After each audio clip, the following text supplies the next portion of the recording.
सीमा से सटा देश कोई भी हो, जमीन के प्यासे ड्रैगन की नजरें हमेशा उस पर टिकी रहती हैं। कई देशों के साथ उसके सीमा विवाद हैं। एलएसी पर भी चीन गाहे बगाए अपनी हरकतों से बाज नहीं आता। चीन को मुंहतोड़ जवाब देने के लिए सरकार लगातार तेजी के साथ बड़े बड़े कदम उठा रही है। उसी कड़ी में अब चीन से सटी सीमा पर एक ऐसा चक्रव्यूह तैयार हो रहा है जिसे तोड़ पाना चीन के बस में नहीं है। स्वदेश और में आज इसी चक्रव्यूह पर होगी बात। नमस्कार, मैं हूं अनिल राणा। वैसे तो चीन के लिए राफेल से लेकर अत्याधुनिक तकनीक से लैस हथियारों का जखीरा मौजूद है, लेकिन इसके साथ साथ सरकार ने चीन के सीमावर्ती इलाकों में इंफ्रास्ट्रक्चर को और मजबूत बनाने का फैसला लिया है। इसके लिए 4800 करोड़ रुपए खर्च करने होंगे। वहीं चीन सीमा पर निगरानी गैप को भरने के लिए मोदी कैबिनेट ने आईटीबीपी की 7 नई बटालियन के गठन को मंजूरी भी दे दी है। इतना ही नहीं, कैबिनेट ने लद्दाख में 4.1 किलोमीटर लंबी सिंकुला टनल के निर्माण को भी मंजूरी दे दी है। इस टनल से ऑल वेदर कनेक्टिविटी की सुविधा मिलेगी। चीन के लिए संदेश साफ है कि हथियारों की तैनाती के साथ साथ एक ऐसा चक्रव्यूह तैयार किया जा रहा है जो ड्रैगन की सारी चालबाजियों पर लगाम लगाएगा। इसी अहम मुद्दे पर चर्चा के लिए हमारे साथ डिफेंस एक्सपर्ट के साथ के सिन्हा मौजूद हैं। वहीं राजनीतिक विश्लेषक रिहान राजपूत भी जुड़ गए हैं। साथ ही वरिष्ठ पत्रकार सतीश के सिंह भी मौजूद हैं। लेकिन सबसे पहले चलते अपने सहयोगी संजय चौधरी के पास और जानते हैं सरकार की प्लानिंग। पीएलए का प्रेशर, चीन का pressure line of actual control में ज्यादा ही हो रहा है। आप देखे हैं वो अरुणाचल में तवांग सेक्टर में क्या हुआ था। चीनी सोल्जर्स आने कोशिश किया लेकिन उनको रोका दिया। अब देखने पड़ेगा चीन क्या करेगा, लेकिन उसके पहले भारत को तैयार रहने पड़ेगा। इसीलिए ये टाइम में भारत ठीक किया है 7 नया बटालियन आईटीबीपी का, इंडो टिबेटन बॉर्डर पुलिस का फोर्स का अभी फॉर्मेशन होगा। उसके साथ इंटीग्रेटेड हेडक्वार्टर्स।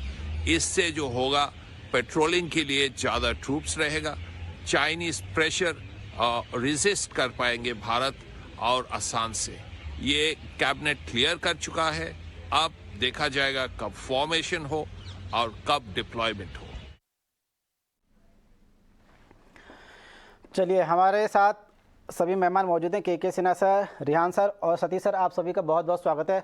सबसे पहले सर, सतीश सर आपके पास ही आना चाहूँगा और सबसे पहले जिक्र करना चाहूँगा जो हमारा वाइब्रेंट विलेज प्रोग्राम है।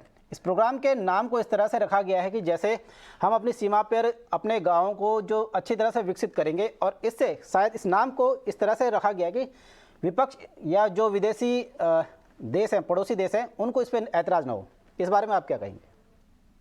देखिए, जो मुझे समझ में आता है वो ये है कि पहले एक नीति थी रक्षात्मक, खासतौर से नॉर्दर्न बॉर्डर पे जो भारत के उत्तर इलाके में है और नॉर्थ ईस्ट के ऊपरी इलाके में ये कहा गया कि जो टेरेन है जो टेरेन है उसमें चीन को अगर वहां जगह देंगे या उसको दिखेगा कि यहाँ पर एक्सेस हो रहा है तो वो ज्यादा आक्रामक होंगे। लेकिन पिछले कुछ समय से रणनीति बदली है। इनफैक्ट यूपीए के समय से ही बदली, लेकिन वो जो अब बहुत ज्यादा आक्रामक है कि जो माउंटेन इलाका है नॉर्दर्न और नॉर्थ ईस्टर्न में, वहां पर सारी सुविधाएं मौजूद की जाए, सारे उस तरह के फौज तैयार किया जाए, उसकी बटालियन और उसके तैनाती किए जाए, जो स्ट्रेटेजिक आर्म्स हैं और म्यूनिशन हैं और जो सब हैं उसको वहां पर तैनात किया जाए, क्योंकि चीन दुश्मन नंबर 1 है और आगे आने वाले समय में कभी भी वो चौंका सकता है, जैसा कि रह रह के कुछ ना कुछ बात आते रहती है अरुणाचल में, लद्दाख में। तो वो तैयारी है। और यहाँ पर जो रणनीति भारत सरकार की नजर आती है वो ये है कि इंगेज भी करो, बातचीत भी करो और साथ में आक्रामक तैयारी करो, ताकि जो है एक पावर ऑफ बैलेंस रहे। तो जो रणनीति में फर्क आया है वो यही आया है कि बुनियादी सुविधाओं से जो अपना नॉर्थ का इलाका है उसको पूरी तरह से फौजी दृष्टि से भी और अन्य दृष्टि से भी, रोड के लेकर के, चाहे एयर स्ट्रिप को लेकर के या आर्ममेंट्स को लेकर या बटालियंस को लेकर के, जो मॉडर्न बटालियंस है उसके हिसाब से तैयार किया जाए। तो ये एक मतलब हम कहेंगे कि एक प्रोएक्टिव तैयारी है। हालांकि इस बात में भी कोई संदेह नहीं है, ये सब जानते भी हैं कि चीन के मामले में भारत सरकार थोड़ा शांत मिजाज से बात करती है, एग्रेसिव होकर के नहीं करती है, क्योंकि एक कंटेनमेंट पॉलिसी भी है, एंगेजमेंट पॉलिसी भी है और प्रिपरेशन है। तो ये एक चीज नजर आ रही है और हमने देखा है कि जो विदेश नीति है कि कम से कम नॉर्थ नहीं, मतलब अपना ईस्ट में चाहे वेस्ट में या साउथ में, जो पाकिस्तान सान को भी छोड़ दीजिए थोड़ा, तो वहां पर अपने पड़ोसी मुल्कों से संबंध को ठीक रखा जाए, ताकि एक पूरा एक इकोसिस्टम तैयार हो जिसमें हम चीन का मुकाबला करने के लिए आकस्मिक कोई ऐसी चीज होती तो उसके लिए तैयार रहे। दूसरा एस्पेक्ट ये भी है कि हमने ये देखा है कि रूस या अमेरिका, इनके साथ भी जो अपना एक स्ट्रैटेजिक पार्टनरशिप है, चाहे वो कई तरह से क्वाड के जरिए या आर्मामेंट्स में या मिलिट्री कॉपरेशन में, ये हर चीज में ये इसको मजबूत किया जा रहा है। तो मैं जो सिनॉप्टिक जो हमको समझ में आती है वो यही समझ में आती अब आपके पास आना चाहूँगा और इस फैसले पे बात करना चाहूँगा जो आईटीबीपी की जो 7 नई बटालियन का गठन सरकार करने जा रही है। 2011 से लगातार मांग चल रही थी और अब जाके सरकार ने ये फैसला उठाया है और इसके साथ साथ लगभग इससे 9,400 नए आईटीबीपी के जवान मिलेंगे। क्या कहेंगे इस फैसले को, देर आए या दुरुस्त आए या अभी आना चाहिए था इसको? आप हमसे सवाल पूछ रहे हैं? नहीं सर, के सरसार से, के सिन्हा सर, आपसे ये सवाल है। ओके, जय हिंद प्रशांत जी, एंड आपके सारे दर्शकों को भी मेरा जय हिंद, और चैनल बैठे हुए हमको पैनलिस्ट को। देखिए, जो आपने सवाल किया है आईटीबीपी का, तो इसकी पूरी संरक्षा को समझना और क्या अभी हुआ है, जो अभी बात हो रही है तकरीबन 9,400 और जवानों की भर्ती, जिसमें टोटल 7 बटालियन की और इजाफा हो रहा है। तो ये क्यों हुआ, कैसे हो रहा है, और इसकी पूरी परिप्रेक्ष्य को यदि देखें, पूरे विस्तार को समझें। देखिए, 1962 के पहले आईटीबीपी नहीं था, इंडियन टिबेटन बॉर्डर पुलिस, ये नहीं था बॉर्डर पुलिस। हर एक सीमाओं के लिए हमारे इंडिया में डिफरेंट, जैसे आप सुनते हैं बीएसएफ है, जो कि खास करके पाकिस्तान की सीमाओं के साथ है। उसी तरह हमारा एसएसबी है, जो नेपाल के साथ है। जिस तरह से आप सुनते हैं असम राइफल्स है, तो म्यांमार के साथ में लगी हुई है। तो उसी तरह आईटीबीपी है, वो पूरे के पूरे चाइना के साथ में, जो हमारा तकरीबन 3,488 किलोमीटर का एलएसी बनता है, लाइन ऑफ एक्चुअल कंट्रोल, उसके लिए ये एक तरह की बॉर्डर पुलिसिंग है, जो बॉर्डर आउटपोस्ट हो या हमारे पूरे के पूरे जो नॉर्दर्न फ्रंट है उसको देखभाल के लिए बनी है।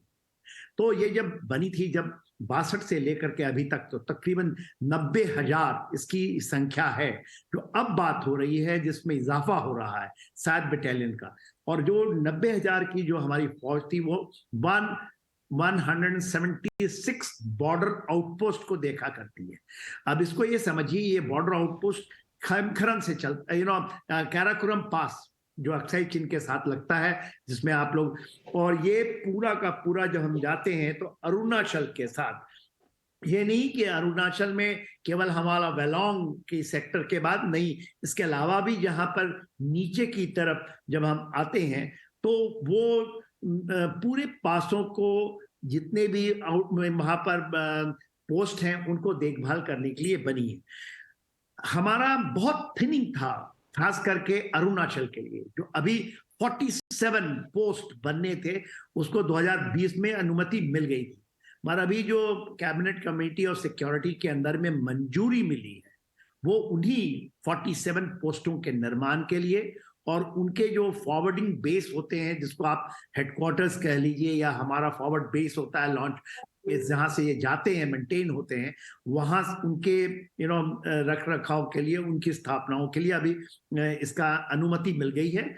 और इसका एक टाइम फ्रेम रखा गया है कि ये 2025 तक ये खड़ी हो जाएगी और अपने पोस्टों के ऊपर में लग करके ऑपरेशनल जो अपनी जिम्मेवारी है उसको पूरा करे। ये क्यों हुआ है, खास करके जब हम अरुणाचल प्रदेश की बात करते हैं, तो इसकी समझने की बहुत जरूरत है आपको सभी को, बैठे हुए और सभी दर्शकों को। देखिए, अरुणाचल प्रदेश, जिसको चाइना कहता है कि ये उसका साउथ तिब्बत है, और उसके ऊपर में पूरा दावा ठोकता है, वो तकरीबन 90,000 स्क्वायर किलोमीटर बनता है। वो कहता है ये इसका है, अक्साई चीन अलग। इसे यदि हम अरुणाचल प्रदेश की हम बात करते हैं, तो वो कहता है उसके ऊपर में बहुत सारी चीजें उसने की। अभी आप बात कर रहे थे कुछ ऐसे बॉर्डर विलेजेस की और ऑल, तो देखिए खास करके जब गलवान के बाद, जब गलवान आपने देखा, गलवान 2020 में हुआ है और वो जनवरी के पहले जब वहां पर वो चीजों को कर रहा था, और उसके बाद जब गलवान हुआ जो कि जून में हुआ, झड़प के बाद इंडिया की पूरी जो हमारी स्ट्रैटेजी बदल गई। हमारी कोई ये नहीं है कि हम उसको इंगेज करना चाहते हैं। हमारे पहले जो बोल रहे थे उन्होंने शायद एक जनरलाइज तरीके से बात किया। अब हमारा वो नीति नहीं है। हमारी नीति वेरी क्लियर कट है। हमारी नीति ये है कि बॉर्डर डिक्टेट करेगा कि हमारे टर्म्स एंड कंडीशंस कैसे रहेंगे। हमारी जो मैरिटाइम बाउंड्री के ऊपर में जो हमारी चीजें हैं, हमारा कैसे चाइना के साथ हमारा क्या चीज रहेगा, वो पूरा का पूरा उसी पर डिपेंड होगा।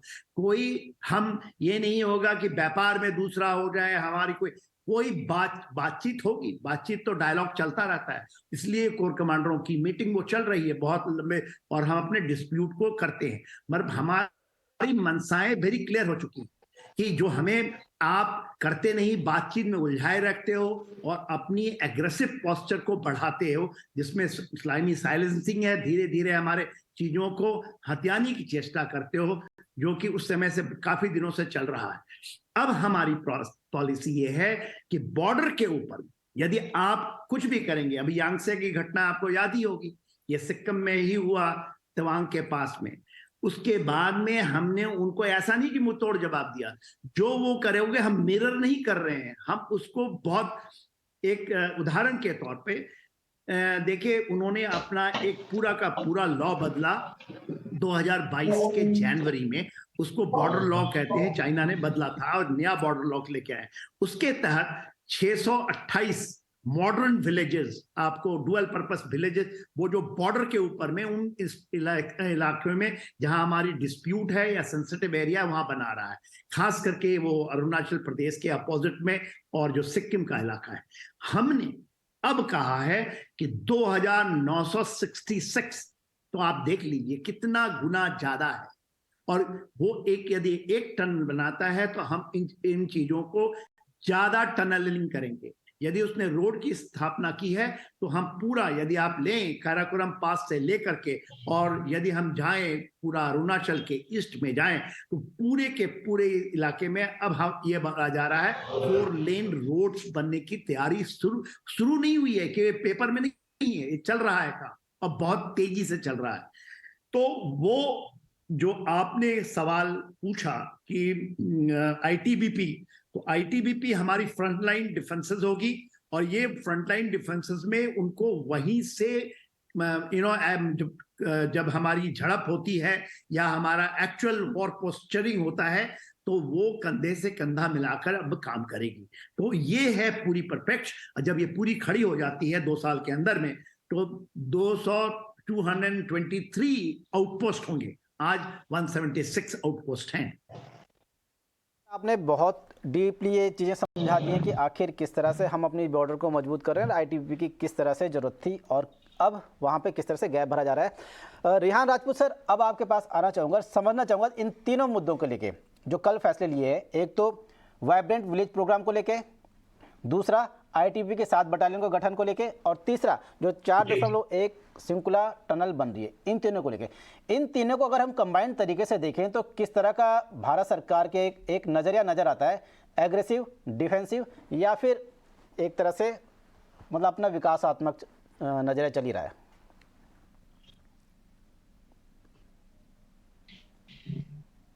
जी जी, देखिए, सबसे पहले, इससे पहले कि मैं आपके बातों का जवाब दूं, सबसे पहले मैं ये बताना चाहूंगा इसमें कि ये मंशा क्या है चाइना की, इसके पीछे चाइना ये क्यों एग्रेशन कर रहा है। हमने डोकलाम देखा, हमने तवांग में देखा, अरुणाचल प्रदेश में जिस तरह से स्टैंड ऑफ हुआ, फिर हमने लद्दाख में देखा, और वो चलता आ रहा है, कंटिन्यूसली चलता आ रहा है चाइना की तरफ से, पीएलए की तरफ से जो एग्रेशन हैं इंडो सीनो बॉर्डर के ऊपर। देखिए, सबसे पहले तो ये है कि जो चाइना है, जो 1962 के जो इंडो चाइना वॉर के अंदर जो अक्साई चीन पर जो कब्जा किया है चाइना ने, चाइना ये चाहता है कि जिस तरीके से भारत सरकार कंटिन्यूसली और भारत जिस तरह से बात कर रहा है कि पीओ के वापस लेने की जो प्लानिंग और जो बात चल रही है और जिसके लिए एफर्ट्स पुश कर रही है गवर्नमेंट भी अच्छे कंटिन्यूसली एफर्ट पुश कर रही है, उसी तरीके से चाइना ये चाहता है कि अगर हम एग्रेशंस को इसी तरह कंटिन्यू रखेंगे इंडो चाइना बॉर्डर पर, तो कम से कम भारत को मौका ही नहीं लगेगा कि वो आगे अक्साई चीन वापस लेने की या अक्साई चीन पर किसी तरह की कोई नेगोशिएशन करने की उसको फुर्सत रहे या वो बात कर सके। पहली चीज। दूसरी चीज, साल में जिस तरह से साथ साथ इंडिया और चाइना आजाद हुए, जिस तरह से जो पोटेंशियल है इंडिया और चाइना की, जिस तरह से सेम पॉपुलेशन है, सेम ज्योग्राफिकल एरिया है, जिस तरीके से इंडिया और चाइना का जो आप देखेंगे कंपटीशन देखेंगे, तो इंडिया और चाइना एक तरीके से नेचुरल कंपटीटर हैं अगर आप देखेंगे तो चाइना ये चाहता है कि जिस तरह से मोदी गवर्नमेंट और जिस तरह से जो पहले की गवर्नमेंट थी उन्होंने भी बहुत अच्छा काम किया, जिस तरह से काम करते आ रही हैं सरकारें और कर रही हैं अभी, और मेक इन इंडिया को मैन्युफैक्चरिंग हम बनाने को लेकर इंडिया के अंदर एक उत्साह है और उसके लिए एफर्ट्स पुट करे जा रहे हैं कि कहीं इंडिया चाइना का एक जो नेचुरल कंपटीटर है पहले से वो उसको उससे अंडर प्रेशर लेने के लिए जो है हमारे एफर्ट्स को पुशबैक करने के लिए इस तरह के एग्रेशंस ये बॉर्डर पर चाइना की तरफ से हो रहे हैं। दूसरा, अब मैं आपका आंसर पे आता हूँ आपके क्वेश्चन के। देखिए, इसमें जो भी कैपेसिटी के अंदर पॉसिबल है भारत सरकार के थ्रू, ये तीनों चीज जो आपने बात कही, इसमें भारत का सरकार का एक जो पॉलिसी है डिफेंड करने की जो है उस पर किसी तरह का कोई कॉम्प्रोमाइज नहीं है। मोदी गवर्नमेंट ने पहले से भी मोदी गवर्नमेंट इस बात को कहती आ रही है किसी तरह का कोई समझौता नहीं करेंगे। तो जो एक 360 डिग्री अप्रोच है, जो डिफेंसिव अप्रोच है 360 डिग्री, वो भारत की तरफ से पुश की जा रही है। अगर आप देखेंगे डिप्लोमेटिकली भारत पूरे एफर्ट्स पुश कर रहा है चाइना को, जिस तरह से शिनजियांग का मुद्दा भी बीच में उठाया भारत ने, और अब पॉलिटिकली देखेंगे तो पॉलिटिकली भी जिस तरह से क्वाड के मेंबर बन के और उसके बाद अब जो सब क्वाड है उसका मेंबरशिप को लेकर जो बातचीत चल रही है, पॉलिटिकली भी पूरे एफर्ट्स पुश किए जा रहे हैं। इसके अलावा जो मिलिटरली जो एफर्ट्स हैं, जो आपने बातें कही हैं, मिलिट्री एफर्ट्स को लेकर हाँ सर, आपकी आवाज़ थोड़ा डिस्टर्ब हो रही है, दोबारा आपसे संपर्क करने की कोशिश करेंगे। कि कृष्णा सर, आपसे समझना चाहूँगा इसी वाइब्रेंट विलेज प्रोग्राम को लेके, जैसे आप बता रहे थे कि चीन ने जो अरुणाचल बॉर्डर है वहाँ पे अपने कम से कम 600 से ज़्यादा मॉडर्न विलेज बनाए हैं। अगर हम भारत की बात करें तो भारत के जो बॉर्डर हैं, खासकर चाइना से जुड़े हुए अरुणाचल के, वहाँ पर पलायन बड़ा तेज़ी से हुआ है। और ये आपको आसान लगता है अगर हम दूसरे नज़र से देखें कि जहां पलायन हो जाए वहां से दोबारा गांवों को बसाना, ये कितने बड़ी चुनौती भारत के लिए होगी? देखिए, बहुत बड़ी चुनौती है। आपने बहुत अच्छा सवाल किया है। इसको इस तरह से समझने की चेष्टा करनी चाहिए कि देखिए, ये जो हमारा टोटल फ्रंटेज हम जिसकी बात करते हैं 3488 किलोमीटर, तो इसमें ईस्टर्न लद्दाख का इलाका आता है, इसमें हिमाचल का इलाका आता है, इसमें उत्तराखंड का इलाका आता है, फिर उसके बाद हमारा नॉर्थ सिक्किम है, और उसके बाद अरुणाचल का इलाका है। तो इस पूरे इलाके में आप देखिएगा तो जब बातें हो रही हैं, केवल ये बातें नहीं हुई कि ये 2966 किलोमीटर केवल अरुणाचल की बात हो रही है, ये बात हो रही है पूरे फ्रंटेज के ऊपर में। और खास करके जिस तरह से अपॉर्चुनिटीज आए हैं शहरों की तरफ, शहर की तरफ लोग दौड़ रहे हैं, और क्योंकि हमारे नॉर्दर्न बॉर्डर्स का कोई विकास नहीं हुआ, वहां पर कोई रोजगार नहीं रहा, वहां पर लोगों को त्रासदी है और बहुत आपदाएं आती, तो उसके कारण जो उनको जॉब की जब जैसे विकास हो रहा है पूरे इंडिया में, तो लोगों का पलायन बहुत ज्यादा है शहर की तरफ। तो जब हम ये कहते हैं कि आपका जो हम ऐसे वाइब्रेंट विलेज बनेगा जहां पर उद्योग भी होगा, जहां पर आपको नौकरियां भी मिलेंगी, आपको वही अपॉर्चुनिटी मिलेगा और ज्यादा अपॉर्चुनिटी मिलेगी जो कि शहर के अंदर में है। वही मॉडर्नाइज वाइब्रेंसी ऐसा होगा, ऐसा वाइब्रेंट होगा कि आप नहीं मिस करेंगे।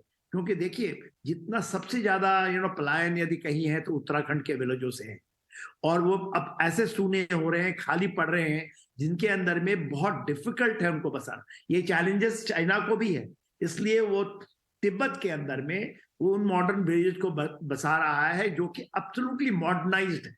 उनको आप देखिएगा, उनके आदि फोटोग्राफ्स को देखें, उनको ये देखें, वो ऐसे मॉडर्न विलेज हैं डुअल पर्पस जो कि अपने तरीके से सक्षम है।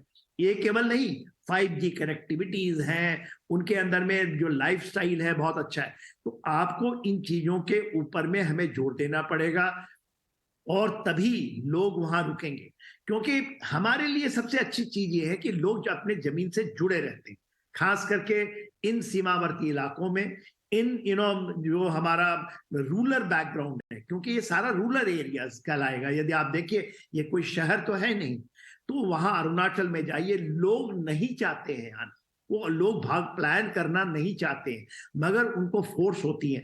उसके बाद आपदाएं बहुत आ रही हैं अरुणाचल में। आप यदि जाएंगे उत्तराखंड में, तो भूस्खलन आपने देख रहे हैं ना कि किस तरह से दरारें पड़ रही हैं, किस तरह से त्रासदियां आ रही हैं।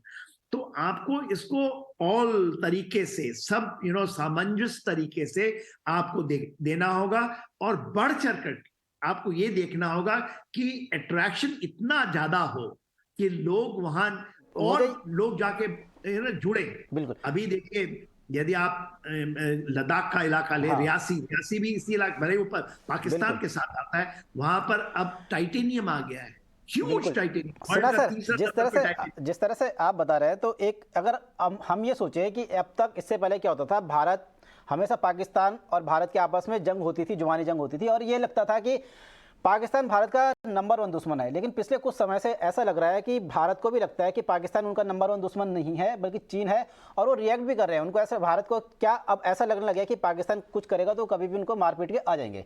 लेकिन चीन को लेकर वो अब पहली बार ऐसा नजर आ रहा है कि वो एग्रेसिव हो चुके हैं भारत वाले, और उनको उन्हीं की अंदाज में एकदम चुनौती दे रहे हैं, और दो हाथ करने की एक तरह से बता दिया कि अगर तुम कुछ करोगे तो हम भी तैयारी हैं। उदाहरण यही है कि जो अभी जो 47 आउटपोस्ट बनेंगे, वो सिर्फ उन जगहों पे हैं जहाँ पे अरुणाचल में जो गैप है वहाँ पे भरने के लिए 47 के 47 जो नए जवान रिक्रूट होंगे वहीं पे रिक्रूट होंगे। और जो विलेज जो प्रोग्राम है उसके लिए जो पैसा 4800 करोड़ रुपये गया है, उनमें से 3,000 करोड़ रुपये तो सिर्फ सड़कों के लिए। तो यानी कि साफ है भारत का संदेश कि वो अब मान भी चुके हैं और जताना भी चाहते हैं कि चीन उनका नंबर 1 दुश्मन है। पाकिस्तान को इतने हल्के में, मतलब हल्के में लेने लग गए हैं, क्या ऐसा मान सकते हैं? किससे सवाल कर? मेरे से सवाल जी सर, आपसे सवाल था। देखिए, किसी भी ऐसा नहीं है कि हम उसको नंबर 1 और नंबर 2, ये गलत डिबेट है। चीन को नंबर 1 तो जॉर्ज फर्नांडिस ने ही कहा था कि वो हमारा नंबर 1 है। ये लोगों की लॉबसाइडेड रही है, वो हरदम नंबर 1 रहा है, क्योंकि उसके पास क्षमताएं हैं, उनकी मिलिट्री बड़ी है, इलाका बहुत ज्यादा है और चैलेंजिंग है। तो आज के दिन में जब हम 2.5 फ्रंट की बात करते हैं, तो हमारी तवज्जो दोनों तरफ बहुत ज्यादा है, और हमारी तवज्जो में कहीं फर्क नहीं आनी चाहिए। देखिए, पाकिस्तान क्या है कि आज के कन्वेंशनली पाकिस्तान कर सकता है जो करता है, और आप देख ही रहे हैं आतंकवाद को किस तरह से आपको 1000 कट देता है। उसको डील करने का भी एक दूसरा तरीका है, उसके भी वही एग्रेसिवनेस है। तो हम वहां स्टैंड थोड़ा सा समय हम पे कम है, इसलिए आपको यहीं पे रोकना चाहूंगा सिन्हा सर, क्योंकि चर्चा थोड़ा सा लंबी हो गई है, समय भी हो गया, तो इस चर्चा को अब फिर कभी स्टार्ट करेंगे दोबारा से। आपका बहुत बहुत शुक्रिया हमारे साथ जुड़ने के लिए। और चीन के लेकर भारत ने जिस तरह से कदम उठाए हैं और तमाम चीज़ें, वाइब्रेंट विलेज प्रोग्राम चलाया है, इन मुद्दों पर किस तरह से आपने राय रखी, काफ़ी अहम थी। फिलहाल स्वदेश और के विशेष प्रोग्राम में इतना ही। मुझे और मेरी टीम को दीजिए इजाज़त। नमस्कार।